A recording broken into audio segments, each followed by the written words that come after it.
Okay, guys, so let's start. Now I think they will be joining in between. That's okay.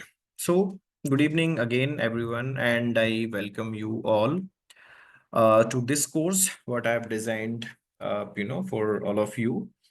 That is just basic, very basic, knowledge about epidemiology and public health. Okay, epidemiology and public health. So this course is for not to go very deep in the epidemiological things, but I am very sure that in 6 days we are going to cover a lot. A lot means that we are having uh, very much syllabus here, right?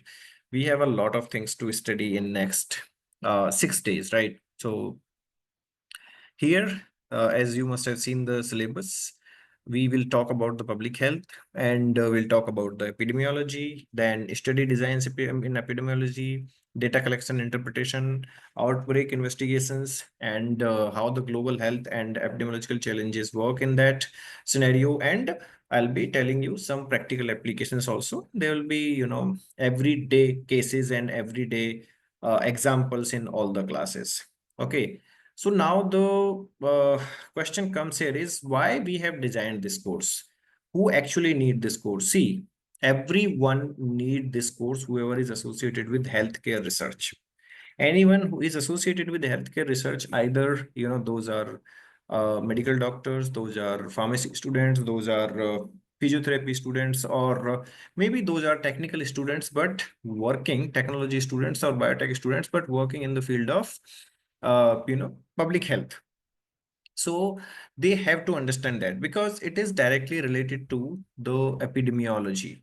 I mean, epidemiology means the prevalence, incidence, the numbers, the frequency of the disease, any kind of disease that we are, checking out about any disease, whether it is one of the biggest, kind of pandemics as we recently saw the COVID, or maybe that could be the, plague era, or maybe that could be the, anything or small endemics happening everywhere, the flu or ebola or other viruses or bacteria, right? So I mean that gives you a full vision about how to study the things, how to study the public health, how to study the population. Okay, that gives about the diseases. Okay, that gives about what are the reasons, that talks about multiple things. Okay, and it is important because it is applicable everywhere. If you are thinking that I just want to do some interventional research, definitely you are going to apply some kind of study design there.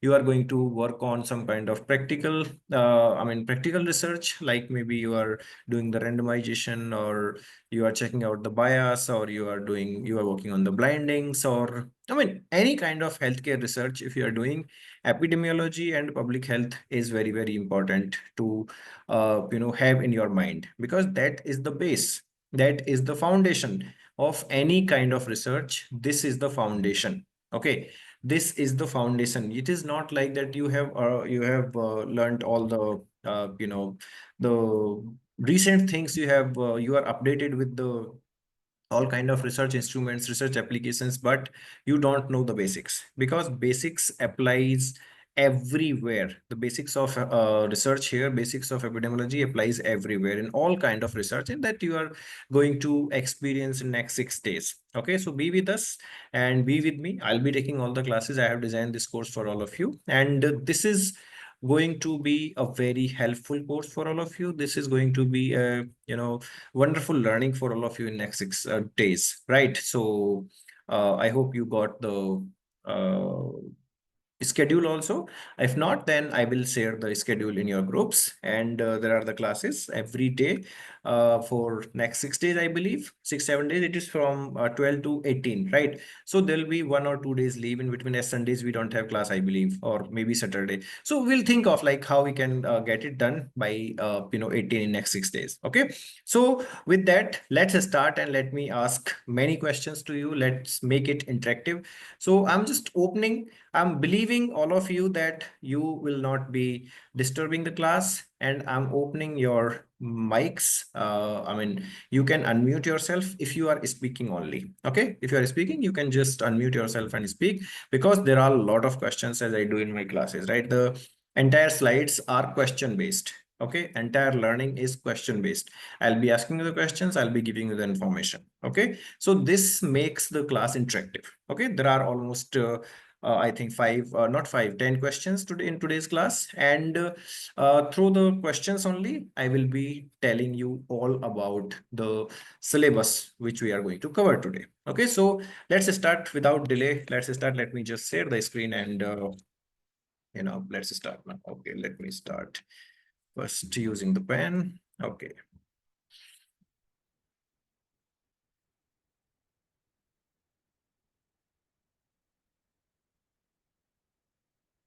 And don't think that if I'm telling the basics of epidemiology that you know everything. No, you don't know. You don't know most of the things I'm telling you. Okay. In the classes, in the upcoming classes and today's class also, I'm very sure that you won't be knowing. Maybe today's class is very much fundamental and very much basic. So you may know the things, but I'm very sure that in upcoming classes, you may not be knowing anything, or maybe only few things. Okay. So this is going to be interesting for sure. Okay. So let's take the things further. So today is the P1, like the part one of Public Health Research and Epidemiology Fundamentals and Applications course, short course. And I'm Dr. Ajit Singh, guys. So I have, I'm working as research scientist for ICMR, and I'm also working as National Director for Research for WHF. And we are running this company, Climate Research Solutions and Institute Curio. So let's start with that. Okay. And let me tell you a little more background about me. If there are new people in the course, that I am the epidemiologist. Also, I have worked on epidemiology or epidemiological studies extensively in India, and that's why the ICMR has offered me this job, because my PhD work was on epidemiology. My PhD work was on registry studies. Registry studies are one of the one of the key components, or one of the key type of epidemiology. Okay, that I'm going to explain in the upcoming classes. Don't worry about that. Okay, so we are going to discuss those also, the study types and all, right? So my entire work, or my entire research till date, almost last 10 years, I have spent on epidemiology workings. Okay, epidemiological studies. So let's start. Okay, so in these 6 classes, we are going to cover these topics. This we are covering today: introduction to the public health and epidemiology, then study designs in epidemiology, then data collection and interpretations, then outbreak investigations, global health and epidemiological challenges, and then last day is practical applications and certification. Quiz will be there, exam. So no one can escape from the exam. If you want the certificate, you have to give the exam. Okay, if you want the certificate, you have to give the exam at last stage. Okay, and today I'm just waiving my interns and everyone from the feedback or attendance form. But from tomorrow, there will be the attendance form for everyone. Okay, there will be the attendance form. Today, there is no attendance form because I have informed them on a short notice. So I believe that, that's okay for today. They are completely, uh, free for today's class. No problem at all. So let's start with the first question, guys. Okay, let's start with the first question. So the first question is very beginning. If I say the scope of public health primarily includes which of the following? Public health primarily includes which of the following? Scope of public health. Answer. First is A is clinical care of individuals, prevention and control of the disease, marketing and healthcare services, conducting surgical interventions. Yes. Prevention and control of disease. Okay, someone is writing all. Tusali Khanna is writing all. Okay, yes. Option B. See, correct answer is option B, definitely. Correct answer is definitely B here. Okay, but I like the answer what she has written, all. Okay, I like this answer. Why I like this answer is you cannot justify maybe the D or A. Okay, I mean, if we just look at the public health scenario, or if we just look at the public health things, because public health includes all different type of studies. I mean, see, when you are in the hospitals, when you are into the clinical scenarios, that's also the part of public health. That's also the part of public health. But when we extensively or widely look into the subject as a public, I mean, as a subject public health, you will be talking about the actual scenarios, not the diseases. Not the diseases. What we will be talking about, we will be talking about diseases which are public health related, or which are, actually the environmental related, or the social habits related, or which are the, what we say, not exactly the habits, I will say flaws of the societies.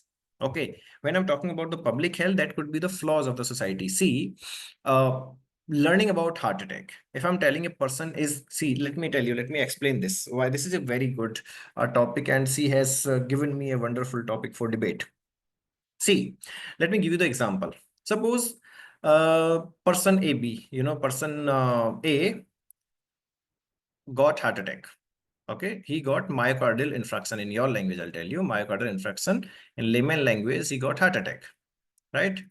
He got heart attack, and he comes to the tertiary care center. He comes to the tertiary care center for the treatment. There, they have treated him. They have treated him. How they have treated him? They have given him antiplatelets. They have put the, stunt, maybe through PTCA or PCI. They put the stunt. They managed the scenario here. They managed the scenario here. Okay, they managed the scenario. They, saw the patient. They did all the things. Clinicians, doctors, cardiologist majorly, they worked here, and they are done. Now the patient is on medicine and follow up. He's home. He's home, right? He's home now. This scenario, this little scenario does not talk about public health. Okay, this little scenario does not talk about public health. This talks about clinical care of the individual. You try to understand the fact, guys. You try to understand the difference. That's why these all of the answers here, all four answers are very important to discuss. Okay, that's how my classes are. That's how I will take all the classes.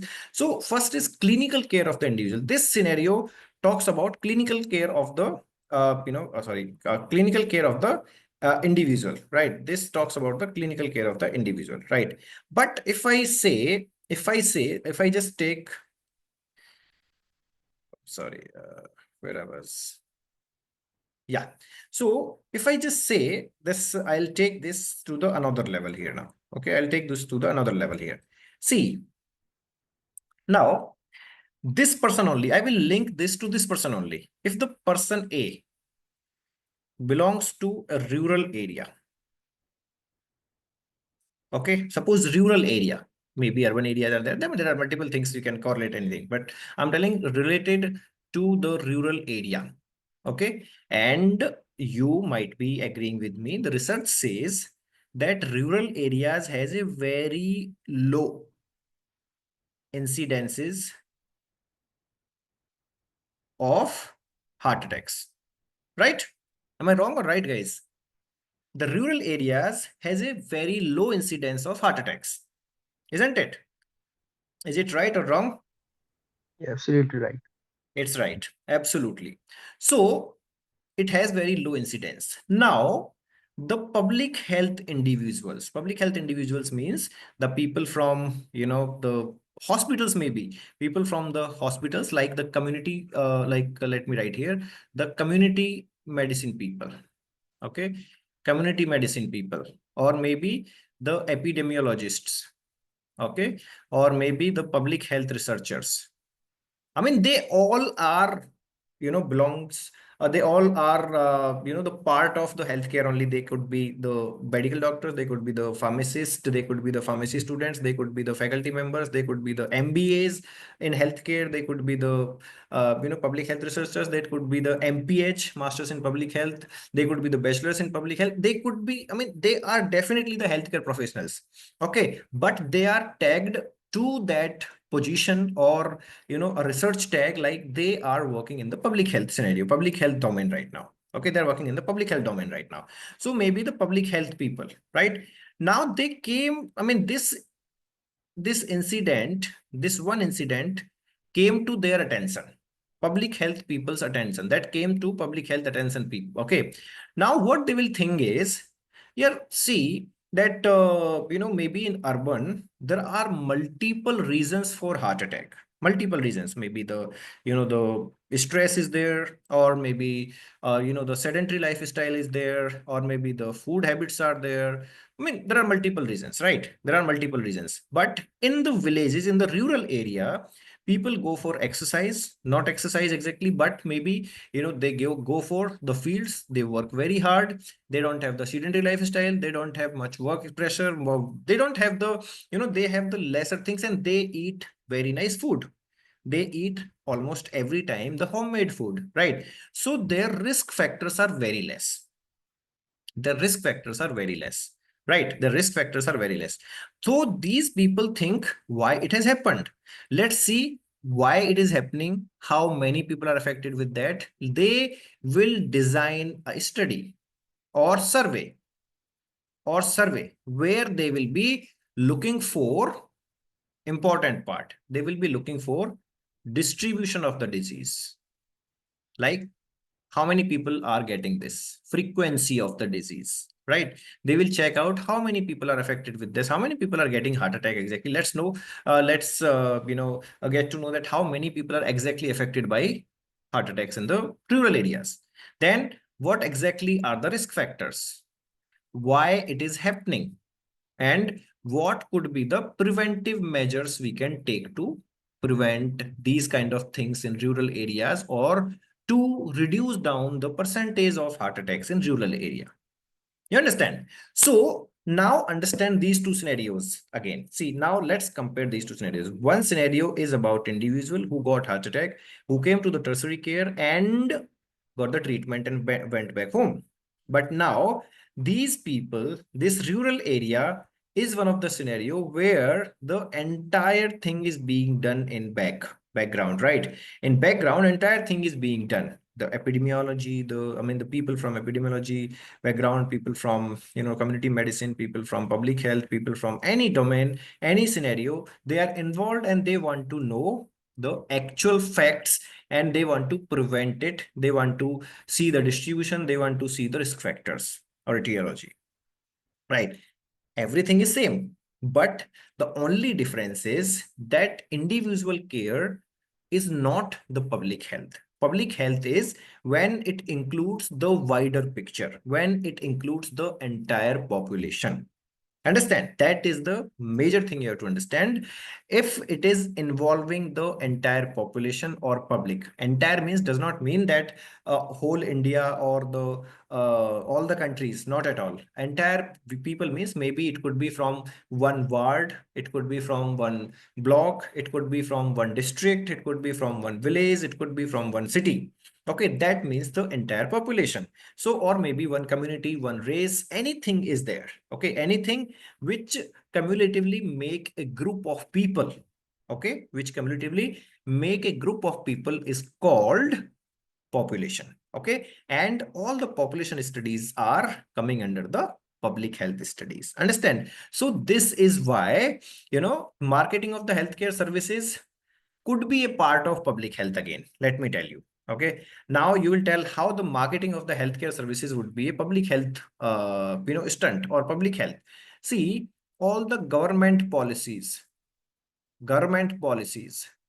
right? Government policies like, okay, anemia reduction program, which is going on right now all over India from government of India. Anemia reduction program, there is the name, so they check all the people, all the young age kids, and they take their BMIs in all the villages. There are the Anganwadis and all. They do. There is a full process, and there is a public health data available in the public domains. There is the application what they use. I mean, the government of India has a complete picture of that to reduce the anemia in India. Okay, whatever kind of anemia it is, whatever kind of regions there are for the anemia, right? So when they advertise these kind of policies to the public, that is called marketing of the healthcare services, and that is also the part of public health policies. Public health policies. So public health policies advertisement also comes under the public health.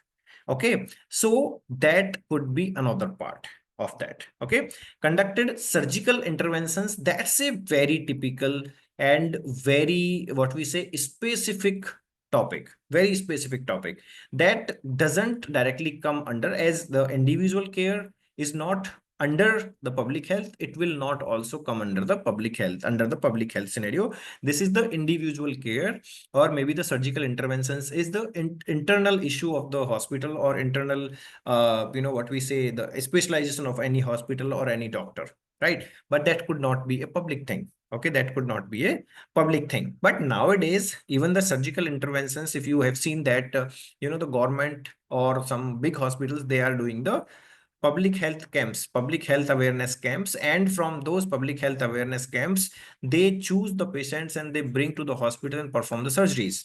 Right, performing the surgeries will not come under the public health, but the part before the surgery will come under the public health. Okay, public health services or public health policies. Understand? So that is very important for all of you to understand, that there is a very fine line and there are few steps. Like, suppose I'm telling you that you have to climb 15 stairs to come to the first floor, right? If I'm telling you that there are 15 stairs to come to the first floor, so see, everything is healthcare, but it does not mean that all 15 stairs are public health. Okay, this is a mix of public health and individual care. Understand, all 15 states is the mixed of, a mix up of public health and individual care, or individual health care, I mean individual hospitals or the doctors, or the individual care, right? So you have to understand that fine line and you have to define accordingly what is public health. Wherever the public or the population is involved, that's public health. Where any individual hospital, any individual person is involved, that's different thing. Okay, so that is definitely the different thing. Okay. See, interventional studies, ma'am, surgical interventions. No, ma'am, interventional studies are different. Interventional studies are different here. The this fourth, answer says conducting surgical interventions means surgery, conducting surgery. It's not about the study. This is not talking about the study. This is talking about conducting the surgical interventions, not the study. So if it is a study, whether it is interventional or observational, that could be the direct public health. That could be the direct epidemiological studies, no doubt at all. But here they're telling performing the surgeries, performing the surgical interventions. Like if someone is, like someone is having some kind of appendicitis in the, like, public maybe. Okay, so if the doctor is performing the surgery to remove that I mean to treat that appendicitis, that is not a public health case. That is again individual care. Okay, so we have to understand there is a very fine line and very little difference that we have to understand. Okay, guys. Now the next scenario here is, next question here for you is, which organization is primary responsible for global public health? Answer, guys. Everyone. Yes. UNESCO, FDA, or World Bank?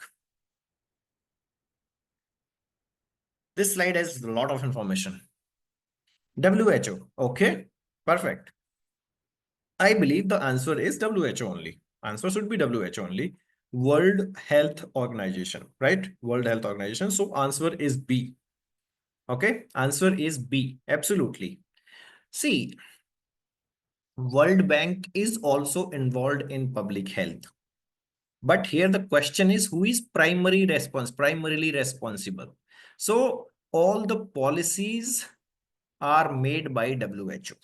All the policies are developed by WHO. All policies are implemented by WHO. Okay, policies are made by WHO and implemented by WHO. And the things, public health related things are being taken care by WHO. World Bank supports the public health financially. Okay, World Bank provides the money to all of these things in developing countries or underdeveloped countries, not in the developed countries. They in the developed countries, they don't provide the finances or funds to for any kind of public health activities. They provide the funds to underdeveloped, underdeveloped or developing countries like India. Okay, India, Pakistan, and a lot of other, but not like USA or some of the European regions, right? So they don't do that. FDA is particularly a part of USA only. Okay. FDA is USA, US organization to look over the medicine standards. Okay.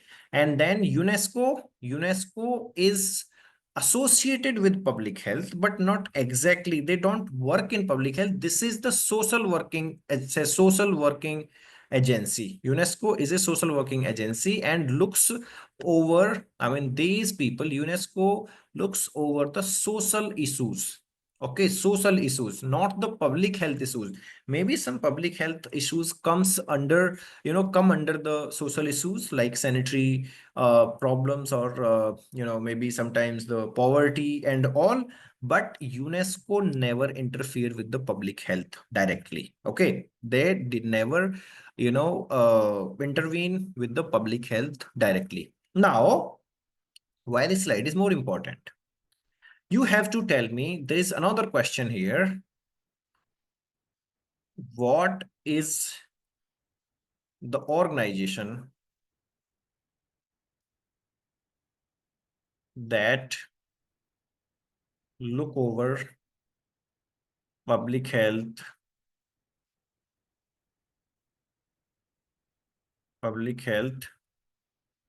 policy making and research in India? Yes, guys.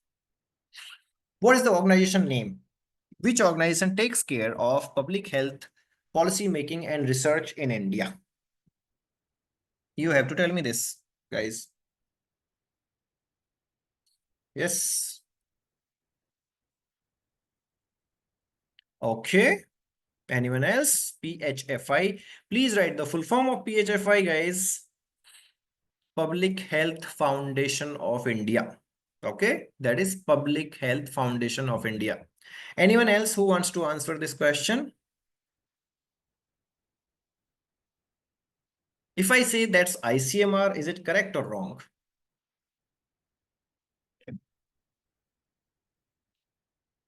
Yes, guys. If I say ICMR, is it correct or wrong? Yes, guys. Answer. Only 4 5 have written PHFI. Public Health Foundation of India. Yes. Tell me. If I say it is ICMR, is it wrong or right? Yes, people, fast, fast, tell me. ICMR is for medical research. They are not exactly responsible for public health domain. They have other activities as well. Okay. Indian Council of Medical Research. Okay. PHFI only. Okay. Okay, so let me tell you guys. Let me explain. I got a few answers. Not everyone has answered this. So see, there are two organizations in India. One is PHFI, as people have written here. Let me write it for you. All Public Health Foundation of India. Okay, of India. See, Public Health Foundation of India is a government of India organization, like autonomous institute. Okay, this is autonomous institutes. I mean, this is the Autonomous Institute, Public Health Foundation of India, and they have 7 centers in India. Right now, they have 7 centers in India. Okay. So one is in Ahmedabad, one is in Gurgaon, one is in Delhi, one is in Pune, one is in Bangalore, and maybe one is in Chennai or somewhere. Okay. There are 7 centers in India right now. Let me tell you the basics about PHFI. PHFI previously, before COVID era, not very previously, like not much earlier, but 4 5 years back or 6 years back, PHFI had a very little role in Indian public health scenarios. Okay, this is very important for you to understand. They had a very little role. What the PHFI used to do is PHFI was involved only in epidemiological studies. They used to conduct all type of studies and surveys in the rural urban areas. They used to find out what are the social issues, social public health issues, like the anemia, or the pregnancy related issues, or the sanitation related diseases, or the air pollution related diseases, whatever kind of things, or the social habits related problems. They used to conduct the studies, they used to analyze the data, they used to give the figures to government of India. They used to give the figures. Figures means, as I told you, the distribution of the disease. Okay, they used to give the distribution and the figures to government of India, and then government of India used to prepare the guidelines. That is Ministry of Health and Welfare right now, Wealth and Family Welfare right now. PHFI and ICMR both are the part of that. Now they have converted that to DHR, Department of Health and Research. Okay, Department of Health and Research right now, that is called as DHR. That, I mean, many revolutions or evolutions have come. Sorry, DHR. Okay, now it is called DHR, and that is again under Ministry of Ministry of Human Welfare. Okay, and Development. What is that? MSWE. What is that? Yeah, I come forward. The Ministry of Health and Welfare Development, whatever is that. Okay, so Ministry of Health and Human Welfares, whatever is that, they take care of family welfare. Yes, MHFW, family welfare. Yeah, that is family welfare. Okay, so Ministry of Health and Family Welfare, takes care of DHR, and now DHR takes care of all type of researches and producing the data. Now I'm telling you, now DHR has come into the existence for last 2 years only. Okay, only last 2 years. DHR is into the existence for last 2 years only. Okay, only 2 years. Then before that there was ICMR. ICMR is, if I say was, ICMR was into the public health completely. ICMR used to prepare all the guidelines. ICMR used to prepare all kind of research guidelines, all kind of, the public health policies, also under the chairman secretary of Ministry of Health and Family Welfare. Okay, but now after the COVID, the government of India has divided the rules and regulations, and under the rules and regulations, and majorly the roles and responsibilities of these institutions. And that's wonderful. They made the separate roles and responsibilities for these institutions after COVID, because they found that in the Indian health scenario, there are multiple loopholes. There are many loopholes in Indian healthcare scenario. What are these loopholes? ICMR all alone is taking care of everything. They are not at all completely, looking into into the medical research, though they are into the medical researches only, and medical research, medical related guidelines, the disease guidelines or treatment guidelines or management guidelines. But they used to do everything. They used to present the data, they used to showcase the research, they used to showcase the numbers to the government or outside. So after COVID, they found that bloody we have PHFI, something called PHFI, that was just on the papers, and we were not using these peoples. Public Health Foundation of India is constituted mainly for the public health research and public health policy making. You understand that? Public health policy making. And you won't believe, I met the president and I have met all the people here in Bangalore, Delhi, and and a lot of researches I've been involved before. Every person in PHFI is, the experts ka expert. They know everything about public health. They know everything about policy making. They are well, excellently prepared and experienced in that. So the government of India now have recognized PHFI completely for the public health research and public health policy making.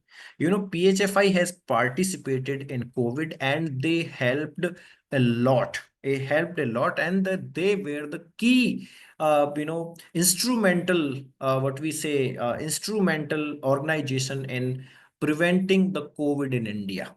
They helped in distribution of the mask. They helped in distribution of the policies, or distribution of the, edibles or whatever was there, that was done by PHFI. And all the research, the grounded research was done by PHFI. So government of India thought like everything is being done by PHFI, then why ICMR is getting all the credits? They have distributed now all the work between PHFI and ICMR. ICMR is the part of public health research because they are making the policies for individual diseases, treatments, medical research, and all.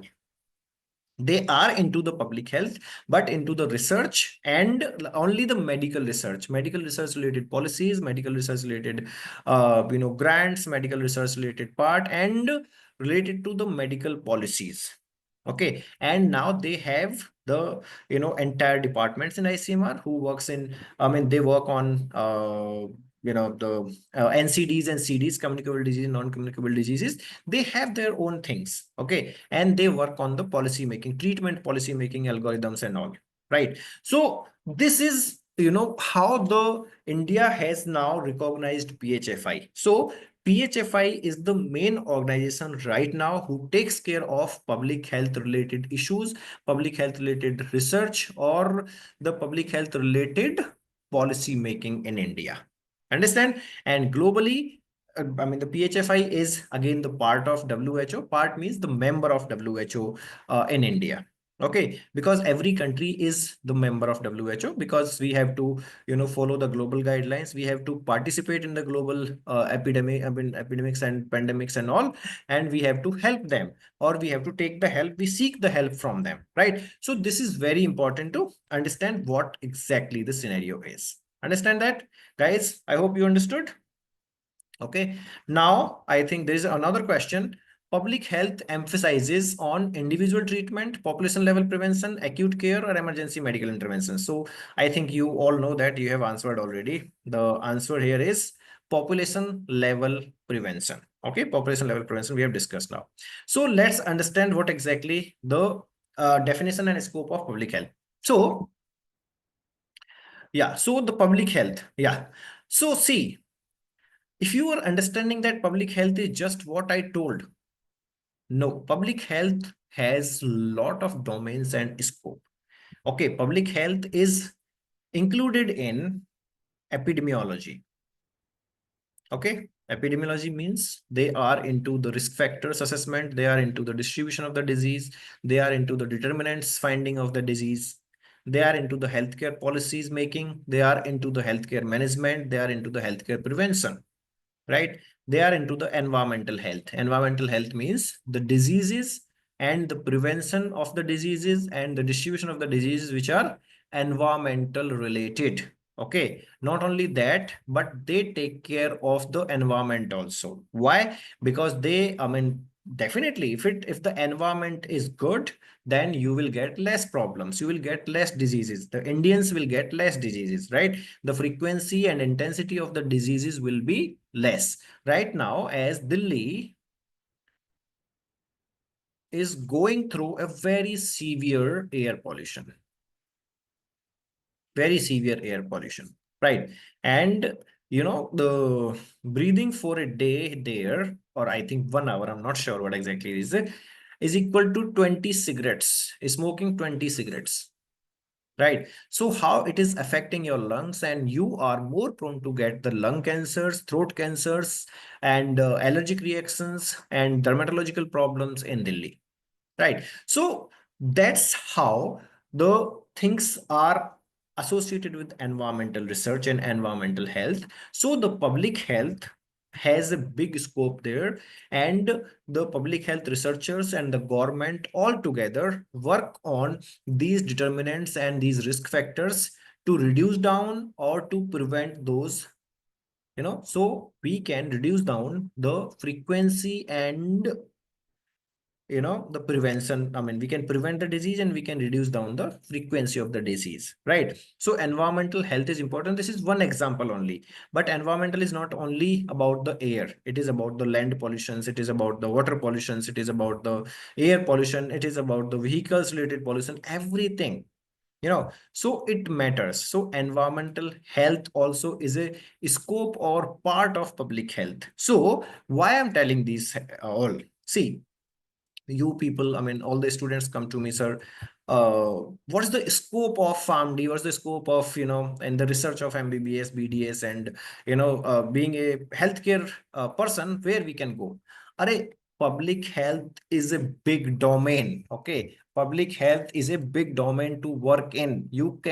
Have you can do the research in public health domain. Okay, any type of research is, the research for you. You can work with these organizations, you can work with PHFI, but you guys don't think out of the box. If you are doing the pharmacy, you will be thinking of becoming a pharmacist. If you are doing the, MBBS, you will be thinking of being a doctor only. But this is a big scope. This is a big scope for all of you healthcare related problem, I mean healthcare related professionals. This is one of the best scope. You can become the epidemiologist, you can become the biostatistician. See, data science or data analytics is one of the major, responsibility in public health. If you are a biostatistician, if you are a person who knows the biostatistics or who is related to the data analysis, you have a big scope in public health. Foundation of India, you have the big scope in ICMR, you have big scope in DST, DBT, CSRI. I mean, anywhere. So public health domain is one of the big career option for all of you. Okay, so this is a scope where you can go in public health. You can go into the biostatistics. You don't have to be the doctor to become a biostatistician. Okay, just do some, SPSS, SAS programmings, and data entry, data coding, data cleaning, and you should know how to do the research and how to, enter the data, how to clean the data, how to analyze the data, how to prepare the, presentations of the data. That's all, and you have a wonderful career. One of my friend,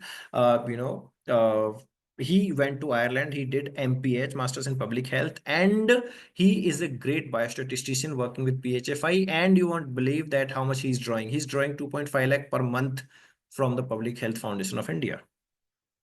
2.5 lakh per month. His salary is exactly. Okay, so this is for you. And community health. Another scope of public health is community health. Community health, as we are talking about, smoking, or maybe the tobacco chewing, or you have. I mean, we all have the alcohol consumption. We have a lot of bad habits, drugs, and all, and those affect our health. Those directly affect the public health, because smoking is not an individual part. Drinking alcohol is not an individual part, right? These are the public health flaws, as I was telling you in the starting. These are the public health flaws. So we have to tackle all these things, and all these things come under the community health. Okay, and community health is a part of public health, right? So I mean, again, what we do in that, we talk about the policy making for the use. We talk about the dangerous of the disease, what are happening because of these flaws or because of these social habits. We talk on that, we talk on the risks, we talk on the treatments, we talk on the prevention, management, everything in the community health, right? So there are different different things. Social work. Social work, one of the very important part. Like, social work is nothing but you can work in these domain. What? Okay, I'll tell you. Yeah, there's a question. What's the basic difference between one sec. What's the basic difference between public health and community health? No, public health and community health is same thing. Public health and community health is same thing, like, but here community health here as a domain of the public health. As a domain of the public health, in community health, we talk about community related problems, community related habits, like as I told you, alcohol consumption, social habits, all smoking, tobacco chewing, cigarettes or cigars or whatever are there, like drugs and all. We work on that specific domain, we work on that specific domain where we can take care of these problems, where we can work on the actual reasons, we can prevent, we can eliminate such issues from the society, and we can work on the problems which are happening due to these social problems. So in the community health, exactly, we work on that.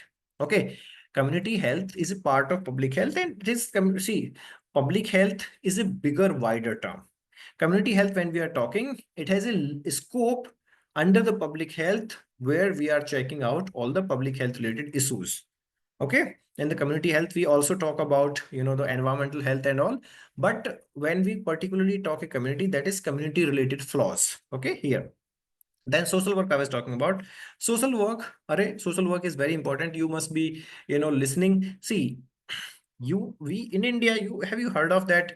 We have degrees in social work, we have a bachelor degrees in social work, we have bachelors in social work, masters in social work, we have PhDs in social work, right? So these people know how to help the society and how to work with them. They are working in the awareness programs. Okay, social workers are working in the awareness programs, they are working in the ground research.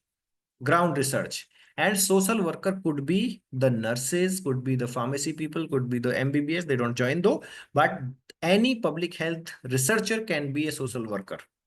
Okay, they can join Government of India, they can join PHFI, they can join individual hospitals, they can join universities as a public health researcher, social worker. Okay, so they are actual people who conduct the surveys. They are the actual people who actually, make the people aware about health related problems. Understand? So again, I'll not stuck here. Otherwise, I can talk for an hour on these things, right? So this is a big thing what we talk on. Then preventive healthcare, like we talk on the prevention of the diseases in the society, how we can talk on the prevention, that is preventive healthcare. Then population health. Again, the population health is, how the we talk here about specific diseases happening in the populations, right? The lung cancers, or maybe the mouth cancer because of the buccal cancer because of that, throat cancers because of smoking, or because of the environmental issues, or any issues, right? So these are the domains where we work. Occupational safeties, like occupational hazards, like people are working in the gas plants, people are working in the metal plants, people are working in the mines and all. So that all come under the occupational safety and health. Work is similar, doing the research on that field, getting the numbers, analyzing the data, and making the policies on that. Okay, work is same, but different domains and departments. This is a wide thing to discuss on. This is a very wide thing to discuss on, right? And then the health economics. Health economics, again, see, let me tell you directly, any biostatistician, any finance people, any MBA finance, any pharmacist, any healthcare professional can be a health economist, like, especially if you are a pharmacy people, if you are a farm D or farm B farm M farm person, you can just go for the MBA in finances or MBA in healthcare management, and or maybe you can go for a MSc in health economics, or I mean, like that, right? Or public health, and you can be the health economist. So health economist is one of the very important part. Again, I mean, these all are important. Health economics is one of the important part, because they assess the fundings, they assess the money, they assess the expenditures, they assess the burden of the disease on government, on society. Because ultimately anything at the end comes in the form of money, whether those expenditures are from the individual's pocket or from the government's pocket.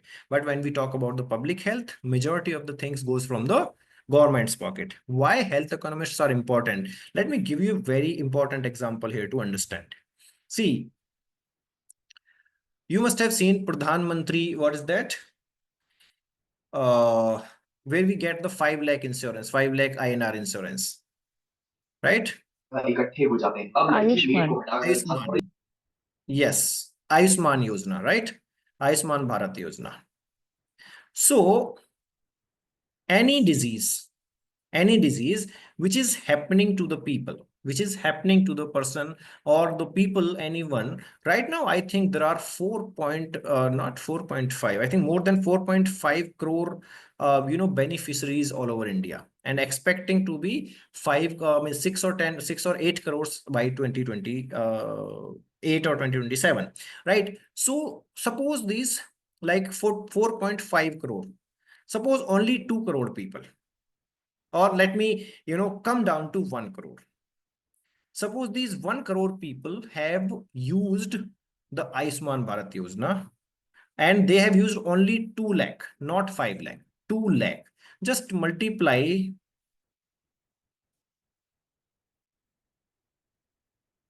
into, yes, this, how much expenditure the government has done. So 3, 3, 7, 7 and 5, 12.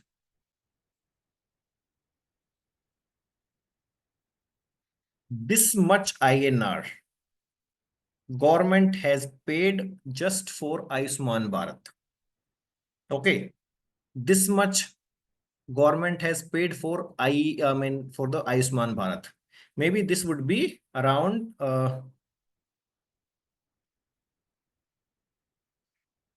20,000 crore. 20,000 crore just for Ayushman Bharat. Tell me, is the government producing the money? Government is having their own money. No, this is taxpayers' money.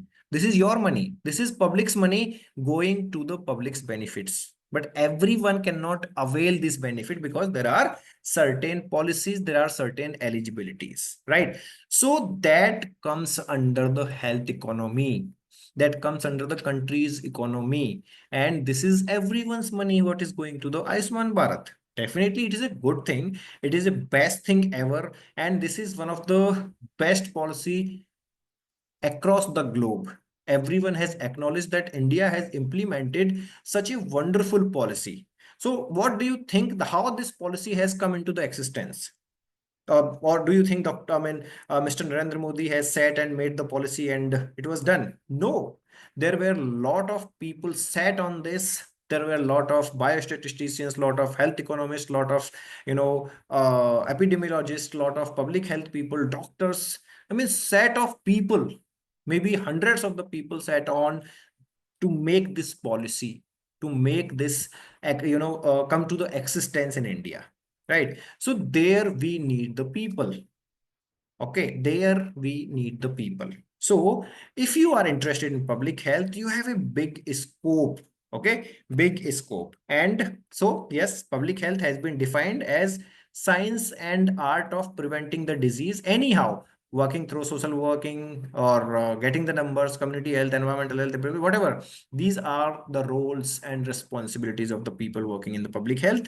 So science and art of preventing disease, prolonging life and improving quality of life through organized efforts. Organized efforts means by everyone, whether those are social workers, those are biostatisticians, those are environmental health specialists, those are occupational hazard specialists, or whatever. Okay, maybe those are society, organizations, private or public, or communities or individuals. They all have to participate and they have to do the organizing efforts, and they have to work towards preventing the disease, prolonging the life, and improving the quality of life. So that is public health, guys. That is public health. I just tried to explain it in 20 minutes, but public health is a big subject, and you won't believe that you all have a big scope in public health. Okay, big scope in public health. There is a big scope of public health, and public health is the integral part of everyone's life. You have to understand that, right? So let's go to the next question and let's understand. Tell me, mortality rate is often expressed as cases per thousand population, deaths per thousand population, deaths per 10,000 population, or deaths per 1 lakh population. Yes, guys, tricky question. Yes, mortality rate is expressed as B. Okay. Hmm. Nice.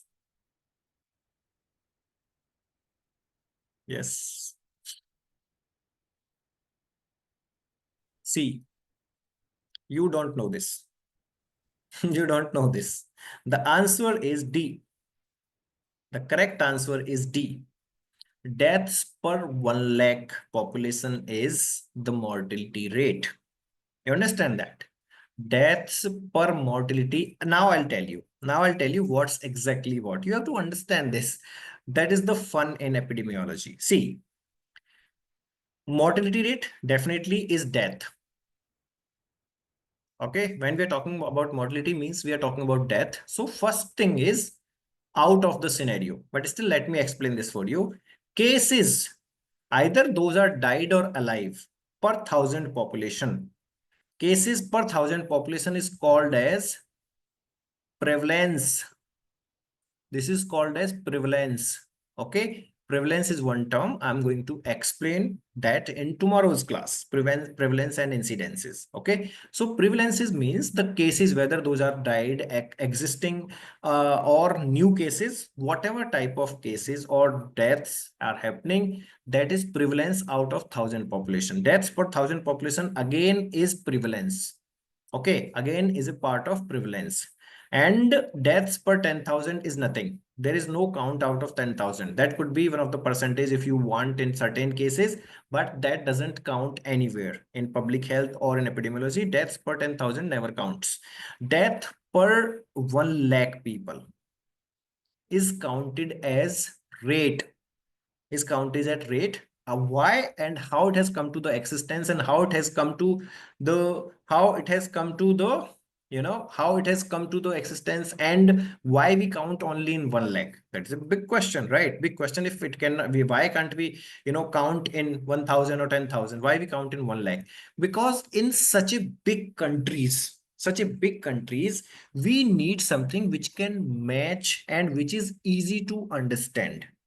Why it is? See, if I'm telling you the mortality rate is 5%, that is percentage, that is out of 100. That is out of 100. That is not exactly the rate. This is percentage. This is percentage. Okay. And when we count the frequency, we can count in percentage. Okay. Frequency also comes in the percentage, like how much in how much out of 100. How much out of 100, that is frequency. But when we go to the rate comes in 1 lakh, because that's easy to understand. And one more very important fact behind 1 lakh is that's not scary. Okay. Governments and the epidemiologists and all the people related to public health, they came to this conclusion after a lot of things. Since I was reading this, I was asking the chat GPT, I was asking, a lot of, other domains I was reading, why we count only in 1 lakh. This is like, it doesn't sound and look scary. If I tell you that, okay, death rate of heart attack is somewhere, you know, 980 out of 1 lakh. People will not count this, how much percentage it is. It is okay. I mean, this is not the actual rate. I'm just telling you the example. They're okay, 1 lakh may 980. It's okay, fine, let it be. 1 lakh mein 980 is something else. And if you tell that, oh, heart attack is 9%, they will see, oh, out of 100, every 9% is having heart attack. Then they will see, oh, 1 out of 10 is having the heart attack. That's scary, isn't it? So when the number is big and the actual percentage, or the whatever, not percentage, actual frequency is less, it doesn't sound scary. And that is the fun of public health. So the people or the public do not get scared out of it. Okay. And there are other statistical benefits also that I'll tell you in the next class, why we counted in the 1 lakh per population. Okay. So this one, and then epidemiology. Okay. Let me tell you the epidemiology, right? So epidemiology is the study of distribution and determinants. See, distribution and determinants. Can you tell me what is distribution exactly? Can you tell me what is distribution? Exactly what is distribution? Yes, guys, distribution. I am telling you about distribution, distribution, distribution. Tell me what is distribution according to you, guys. Okay, and let me ask you, can I take 20 more minutes of you guys? Is it fine if I take 20 more minutes? Because I think I'm not even at the half of the class, but it's okay. I'll take it for the next. When I teach, I just, go with the flow. Yeah. What is what is the distribution? Time and place distribution. Oh, no. Okay, so let me tell you. Numbers, numbers, okay, numbers, definitely. But okay, let me tell you. Distribution. See, let me tell you what is distribution. You'll understand this. If I'm telling you that COVID-19, latest I'll take COVID-19. What is the prevalence of COVID-19? What is the prevalence? One second. What is the prevalence of COVID-19 in India? What is the prevalence of COVID-19 in Italy? What is the the prevalence of COVID-19 in, Great Britain? What is the COVID-19 in USA? That is called place. Again, definitely distribution. Like we are assessing or we are checking out like at which place, what is the frequency of the problem? What is the frequency of the disease? What is the frequency of the social habits? Like how many people are drinking alcohol in India? How many people are drinking alcohol in West? Right. So that is talking about place, important part in distribution.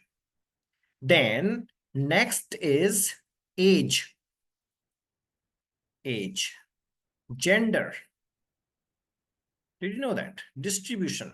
Or we also call this word as stratification. Stratification. You have heard of this term before? Stratification? Stratifying. Stratifying. Okay, stratification means we are distributing it into the multiple aspects like age. How many of the kids were affected by COVID? How many adults? How many elderly people? How many males? How many females? Right? Gender. Then race. How many Indians? How many Indo-Americans? How many Afro-Americans? How many white? How many Mediterraneans? Race, isn't it? So whatever you can think of about distribution, you can distribute a population by anything. You can distribute a population by religion, right? You can distribute a population by religion, race, caste, whatever you think, that you can distribute the population in multiple aspects. Okay, multiple aspects, geographical location, socioeconomic, yes. Then poor, social, what we say, socioeconomic status, like the middle income, lower income, upper income, or anything, whatever comes in your mind, you can distribute according to professions, white coat professions, or the labor, or however, whatever you want to distribute or stratify the population. And guys, very amazing fact for all of you. This is not only the public health I'm talking about. This is not only the epidemiology. I'm talking about if you are a researcher anywhere in the hospital, in the, if you are doing at your student project, if you are working on the PhD project, if you are working on your master's project, distribution is everywhere. You distribute your, if you are a pharmacologist also, if you are working on the animal testing or animal research, what is male and female. You have to distribute that, right? You have to distribute in the age. This is 2 days old, this rat is 5 days old, this rat is 1 month old, and this rat is taking the medicine for 10 days, 15 days, 1 day, right? So you have to distribute, you have to stratify.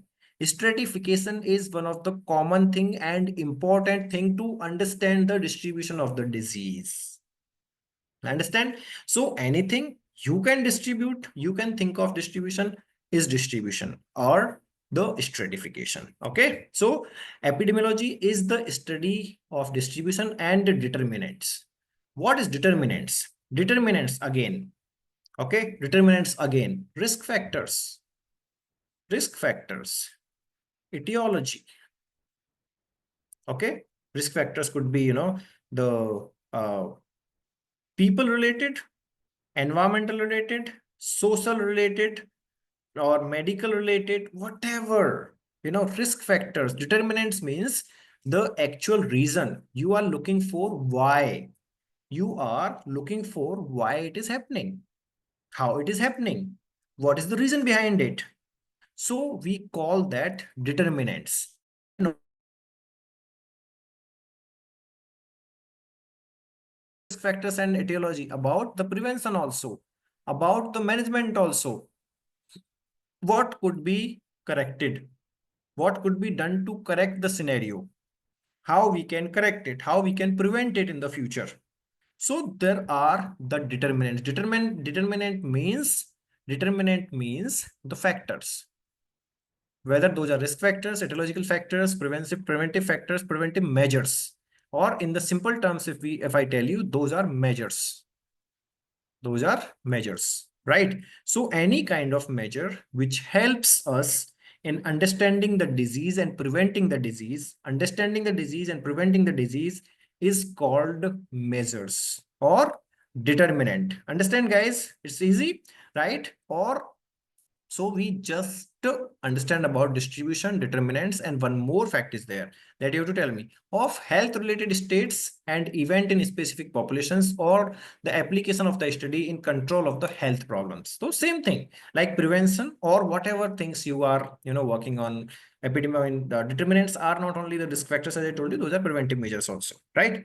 Then if I just break down the epidemiology, epi means among, demos means people, and logos means study. So epidemiology is study among people, study among people, population, study among population. Study among population means study of people, study of people, right? So usually, whether those are public health studies, management studies, whatever type of studies, epidemiology does not belong to public health only.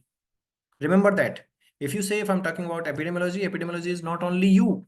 Epidemiology could be the management, finance, marketing.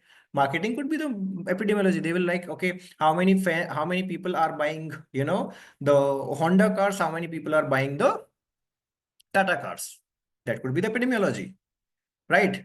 Epidemiology could be how many people are flying in the, how many people are traveling through air, how many people are traveling through train or buses, communications. So epidemiology works in every domain. It's not just the property of public health. Okay. So epidemiology is a big term. And being a person from epidemiology, like epidemiologist, and if you are biostatistician or health economist, you can work in any domain.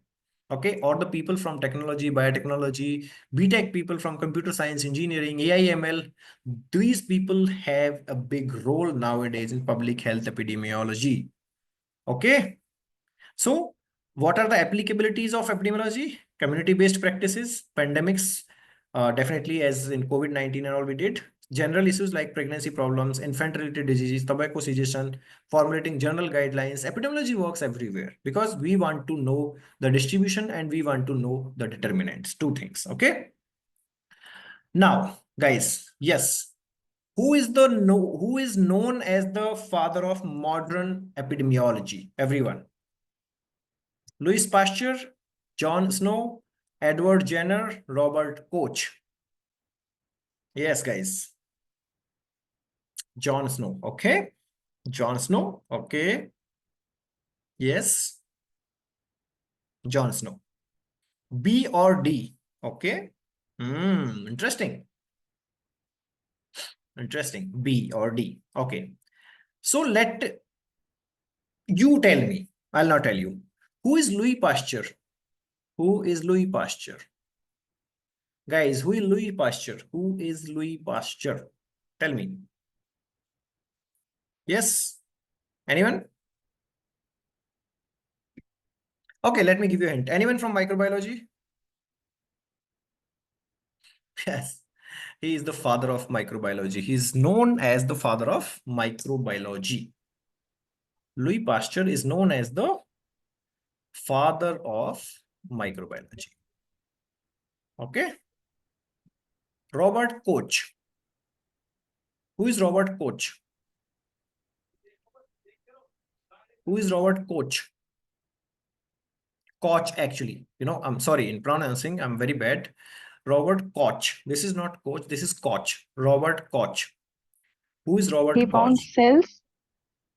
Robert Koch found cells. Is it? Okay. Edward Jenner is father of vaccination. Definitely. Yes. He found the vaccines.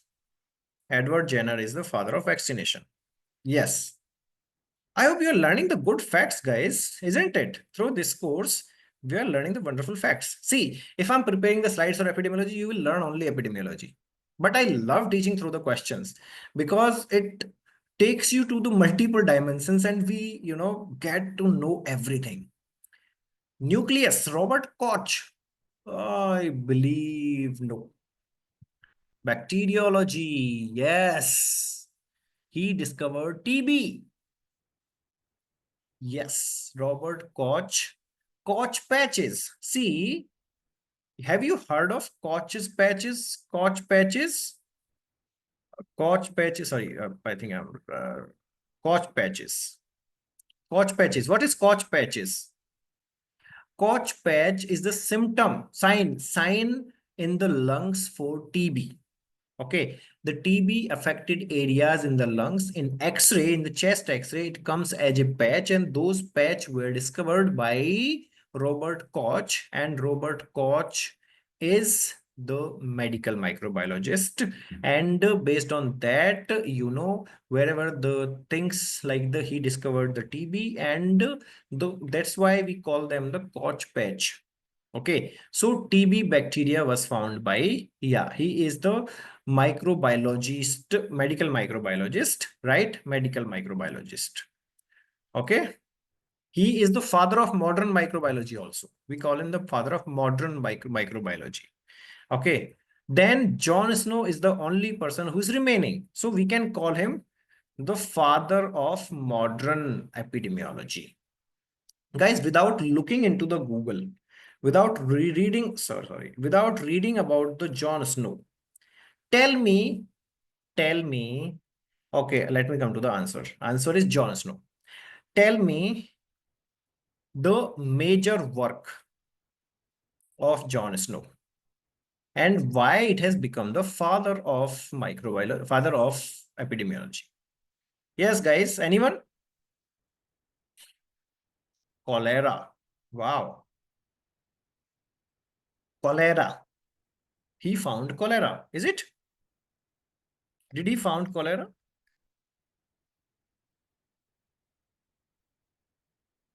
He found cholera through hand pump. Okay. So my question is cholera outbreak. Yes. He found the source of cholera outbreak. He was the person who connected the dots and found the cholera outbreak. Okay, let's see further. Okay, yeah, before going to the next slide is very interesting. Tell me which historical event highlighted the importance of epidemiology? Discovery of antibiotics, cholera outbreak in London, development of vaccines, or establishment of hospitals? Yes, guys. Yes, people. Cholera outbreak. Cholera outbreak in London. So, okay, now done. Now done. Okay, fine. The answer is cholera outbreak in London. Now, tell me who is this guy? Yes, guys. Who is this guy? Do you know this guy? Have you seen this guy before? Jon Snow. Gotham, he's not Darwin. He doesn't look like Darwin, though. Darwin has the big beard, right? If I have seen the picture of Darwin, Darwin has the big beard, right? Big beard was there in the Darwin's face, isn't it? Darwin doesn't look like this. Now you just made me confused. No. Inventor of penicillin. Is he? No.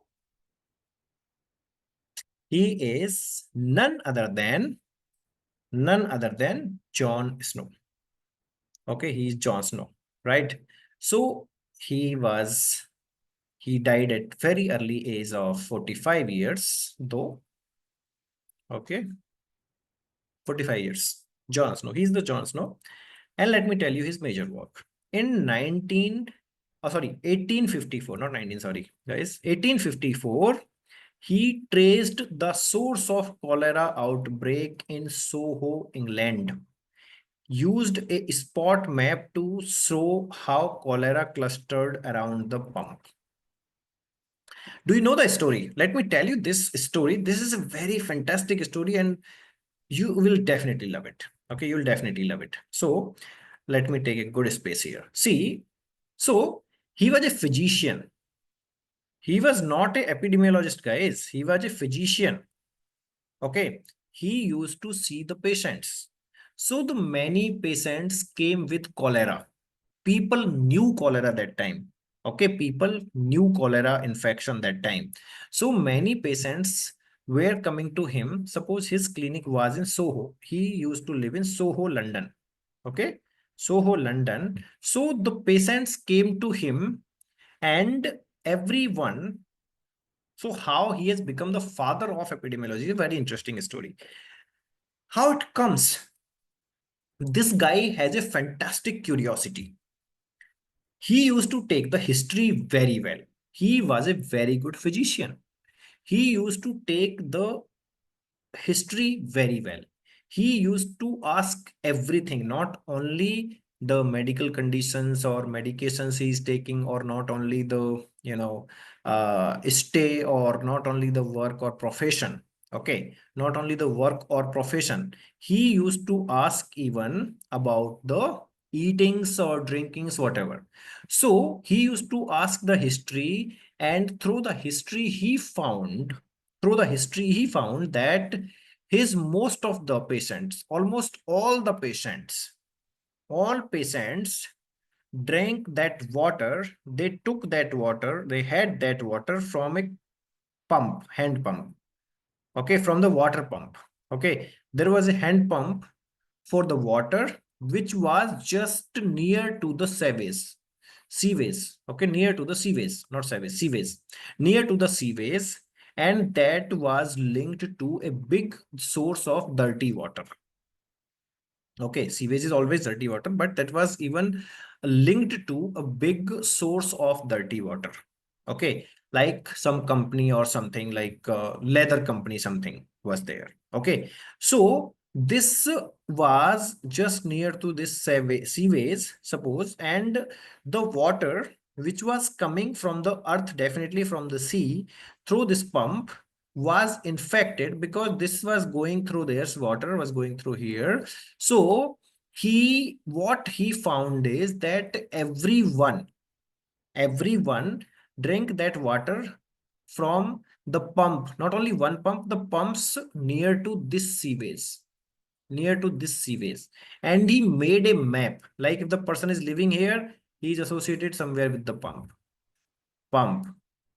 Everyone was associated with the pump. He made a map of things, and then he found that whoever is drinking the water from this pump is getting cholera.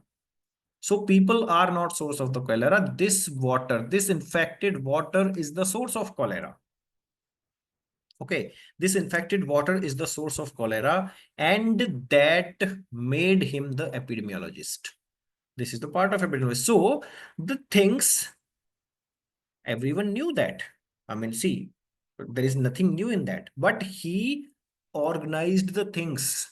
He organized the things and he made a map of the people who were getting the disease, and they all were linked to that pump. They all were linked to that pump somehow. So that's how he made a map and he became the father of modern epidemiology. Okay, because he literally found the source of something and he made a map and he did it in the organized way. Epidemiology is nothing but organized way finding the determinants and distribution. So he did that there, right, guys? And it does not mean that, there is nothing before him. If we go a little more ancient, so Hippocrates, in 400 before Christ era, he was the father of medicine. Definitely, Hippocrates was the father of medicine, and he found multiple natural causes rather than supernatural origins. That time, people were believing in the supernatural origins for the diseases, but he found that there are not all causes which are supernatural. There are some natural causes also for the diseases. Okay, so I mean that is also a part of epidemiology, finding the cause, right? But that was not systematic. That was not systematic, right? So he emphasized on the role of environmental factors, living conditions, and lifestyle in disease causation. Okay, Hippocrates 400 before Christ. Then Roman contribution for the epidemiology is they measures the aqueducts for the clean water, sewage system. They created the sewage system, first sewage system, and they created some arrangements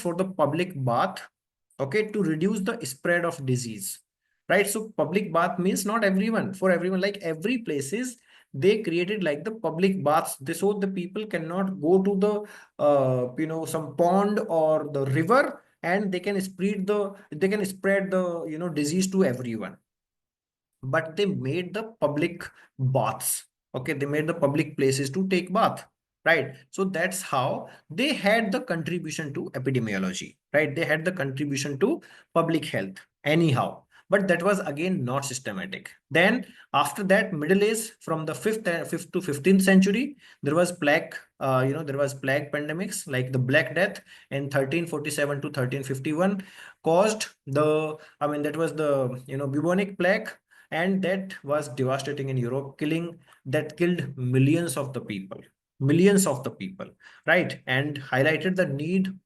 to study and understand the disease patterns. Okay, and quarantine practices were introduced that time. That is again the part of public health. Okay, that is again the part of public health. Quarantine practices. Whoever had the infections, they were thrown out of the village. They were thrown out of the city, right, and sent to a lonely premises inside the sea, somewhere, some premises inside the sea, right? So they thrown out of that. Quarantine practices, not systematic, but quarantine practices came in Middle Ages. Then resonance and enlightenment has come in 15th to 18th century, where we got the Girolamo, and he proposed that the disease were caused by transferable practices, okay, transferable particles, spores, okay, and that is direct or indirect contact could be there. So that is still there. Corona has spread it through direct or indirect contact of the people, like through the steel surfaces, through the nasal drops, through the mouth drops and all. It was spread it everywhere from the touch and all, right? So in 1546, Girolamo has discovered the spores part, like the contribution of spores in disease distribution or disease transfer. Okay, and then John Grant in 1662, known as father of demography, he analyzed the mortality data in London. He analyzed the data in London, creating one of the first life tables and identifying the patterns of birth, death, and diseases. Birth, death, and diseases, the major part of public epidemiology, public health. Okay, and then 18th, 9th centuries, smallpox vaccine came. Edward Jenner, the father of vaccines. Then cholera outbreaks, John Snow in 1854, and then germ theory of disease has come into that by Robert Koch and Louis Pasteur. And then early 20th century, and then now to epidemiological transition has come, and modern era is known for the COVID-19. Modern era is known for the systematic epidemiology. systematic epidemiology, and that is because of the COVID-19. This is one of the biggest in 20th and 19th century. Okay, 20th and 19th century, this is one of the biggest thing happened in the world, to the globe, actually, the COVID-19. And that is one of the major, contribution, if I say, to the public health and people of public health to understand the epidemiology. Okay, guys. So that's all I think for today. We can discuss the further things tomorrow. If you have any questions for today, you can ask me the questions right now, guys. Or otherwise, we can discuss the further things tomorrow. Yes, guys. Anything, any questions, please? Welcoming your questions. Could you please share these PPTs? There is nothing. I just prepared these PPTs from the Google Pictures and ChatGPT and multiple other sources. If you want, I can share the PPTs. I don't mind. This is nothing in the PPTs. You won't get anything in the PPT. This is just a history and all, okay? I will share. I don't mind sharing these PPTs. There is nothing like hard work in preparing these PPTs. Okay? Oh, everyone is asking for PPTs only. Okay. Anyone? Any questions?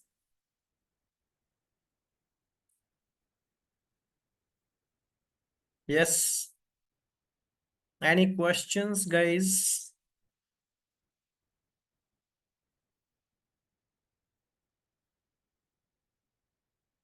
Okay, I think no questions. Did you understand everything, or you don't want to ask the questions? Lazy people. Yes, guys. Sir, No question. Yes, please. sir, it was an interesting session. Thank you.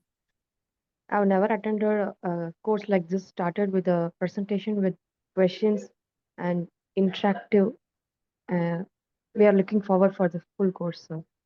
Thank you, dear. I teach like that only. I mean, all the courses usually I make it very interactive, and I know the questions make it interesting.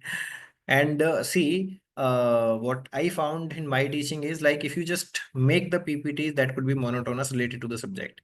But now we are learning a lot out of the subject also.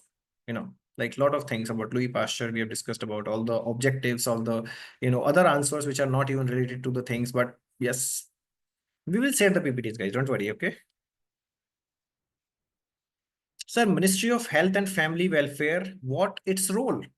That is the master of, that is the, what we say, that is the daddy of all the kids, like ICMR, PHFI, DST, DBT, all the organizations, all the autonomous organizations in India come under Ministry of Health and Family Welfare.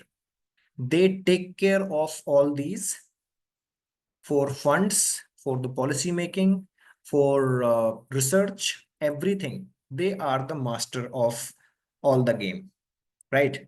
Ministry of Health and Family Welfare takes care of all these organizations. Okay, for the fundings, for the research, for the results, making the policies, making the budgets. So these organizations are part of MOHFW, Ministry of Health and Family Welfare. They give the data, they provide the policies, they implement the policies, they spend the money, they take care of the money, they take care of all the research on ground. So these are the, like these all organizations, PHFI, ICMR, DST, DBT, CSRI, these people are the soldiers. Okay, these people are the soldiers who are working for Government of India. Government of India is Ministry of Health and Family Welfare for public health research, medical, or any kind of healthcare research. Okay.